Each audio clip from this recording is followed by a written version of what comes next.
inventaire biologique généralisé consiste, pour nous, à mieux connaître donc, le patrimoine naturel de nos deux territoires, le parc national du Mercantour et le parc Haut-Natoural et Alpes-Maritimes.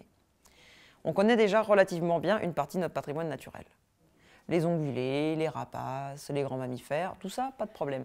Par contre, on connaît relativement mal toute la petite faune, donc les insectes, les mollusques, et aussi toute la petite flore, les lichens, les mousses, également tout ce qui est champignons.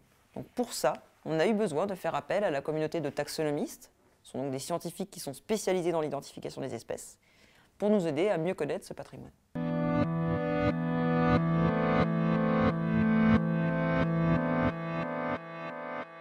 Ces deux territoires ont été choisis pour différentes raisons. Donc tout d'abord, premièrement parce qu'on a déjà une biodiversité très originale et relativement exceptionnelle. Pourquoi? Parce qu'on est au carrefour de différentes influences climatiques, donc alpines, méditerranéennes, continentales, le tout sur un gradient d'altitude qui va entre 300 et 3200 mètres, et sur des substrats géologiques très variés. Tout ça mélangé, ça nous fait une multitude d'habitats et donc une multitude d'espèces qui peuvent occuper ces habitats. Donc ça, pour des scientifiques, c'est un terrain d'aventure assez exceptionnel.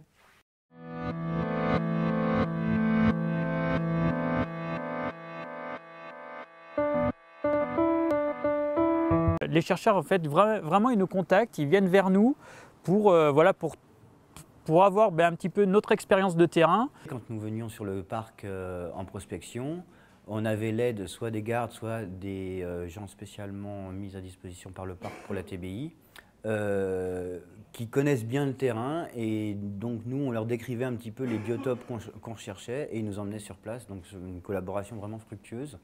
Et puis en même temps, leur filer quelques tuyaux sur tel ou tel milieu à prospecter, et puis leur donner un petit coup de main logistique au besoin. En termes d'habitat, il y a quand même un grand nombre d'habitats très différents qui ont été explorés. Donc il y a des groupes qui n'ont travaillé que sur les milieux aquatiques, superficiels, donc les lacs, les rivières, les tourbières, les zones humides. D'autres qui n'ont travaillé que sur les eaux souterraines, c'est-à-dire qu'ils ont fait des pompages dans le sédiment du lit des rivières pour voir qu'est-ce qui vivait en dessous, par exemple, ou également dans des eaux phréatiques.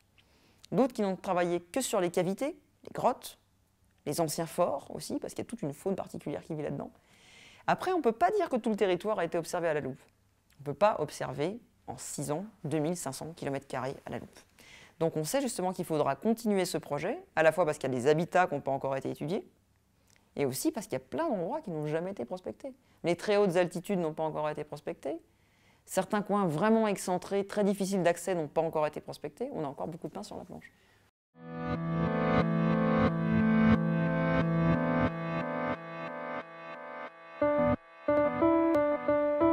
Tout d'abord, une ligne directrice de connaissance. Donc, mieux connaître le patrimoine naturel, établir nos listes d'espèces et surtout compléter nos lacunes dans les groupes les plus méconnus. Autre but, mieux connaître pour mieux comprendre, pour mieux gérer. Le parc, c'est des hommes qui le gèrent et leur mission, c'est de protéger la nature et de faire des choix par rapport à l'équilibre entre activité humaine et protection. Donc ça va être des informations qui vont leur permettre de faire des choix pour l'exemple des insectes aquatiques. Un lac d'altitude, il présente telles caractéristiques avec telles espèces dedans. Il se pose une question de savoir s'il va y avoir un barrage un peu plus haut ou une activité de pêche ou du pâturage qui va entraîner quelques modifications. En fonction des informations qui ont été données sur ce milieu aquatique, sur la sensibilité qu'on aura pu y déceler, le parc aura des informations pour dire oui, c'est possible parce qu'il n'y a pas d'enjeu énorme sur cet endroit-là et l'enjeu de l'activité humaine est plus intéressant là. Ou alors non, c'est pas possible, il y a un vrai enjeu biodiversité, il vaut mieux faire cette activité-là ailleurs. On a cette espèce-là qui est indicatrice de bonne santé, très bien, continuons dans cette lancée. On a cette espèce-là qui nous dit que attention, le milieu est un peu surexploité, on va essayer de diminuer un petit peu la pression d'exploitation forestière, de pâturage, etc. On peut d'ores et déjà ajouter sur nos listes de secteurs privilégiés à surveiller tout particulièrement des points chauds de la biodiversité.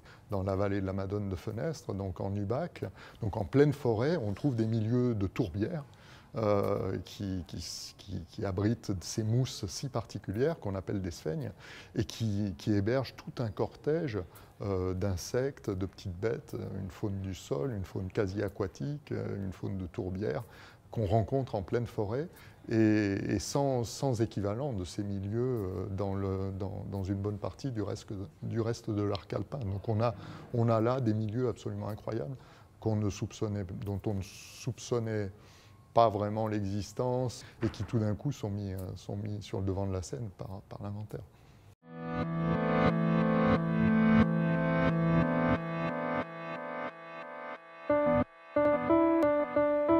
Les deux parcs, ils travaillent depuis les 87 ensemble et dans la coopération internationale. Un projet également européen car il fait appel à la communauté taxonomiste européenne. Donc on a à la fois des personnes qui viennent de l'échelle locale, dans les Alpes-Maritimes, les Alpes d'Haute-Provence, région Piémont, des gens qui viennent d'ailleurs, de nos territoires d'origine, Muséum de Paris, Muséum de Turin, et ensuite des gens qui viennent de l'Europe entière. Beaucoup de chercheurs qui arrivaient d'Allemagne, Angleterre ou Austrie, ils étaient intéressés dans le territoire italien et français. Pour quelques groupes, par exemple les bryophytes et les champignons, beaucoup de chercheurs ont formé des petits groupes transfrontaliers et ils ont organisé des journées communes, journées en France et des journées en Italie pour changer des idées, les méthodes qu'ils utilisaient.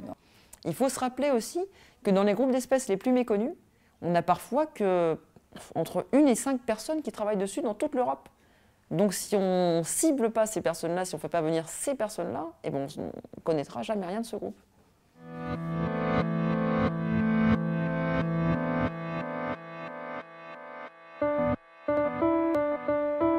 Donc ce colloque qui se déroule du 17 au 18 septembre 2012 à Barcelonnette a pour objectif tout d'abord de dresser un bilan de cet inventaire. Qu'est-ce qu'on a fait pendant ces 6 années d'inventaire?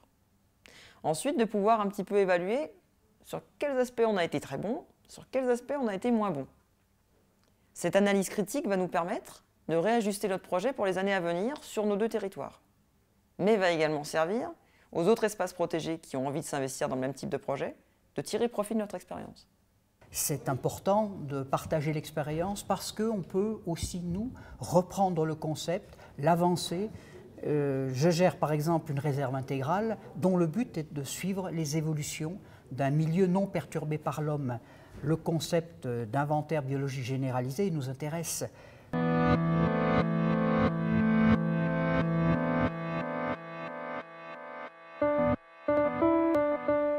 Il y a aussi de la vulgarisation parce que finalement, un événement d'inventaire comme celui-ci, ça ne doit pas rester uniquement dans les mains de petits gestionnaires ou des scientifiques, mais on doit aussi réussir à le communiquer au reste des citoyens, donc au grand public. Donc, dans le cadre de ce colloque, on a réalisé à la fois l'exposition photographique Inventaire sans frontières qui est exposée donc, du 1er au 30 septembre 2012 sur les grilles du parc de la Sapinière à Barcelonnette.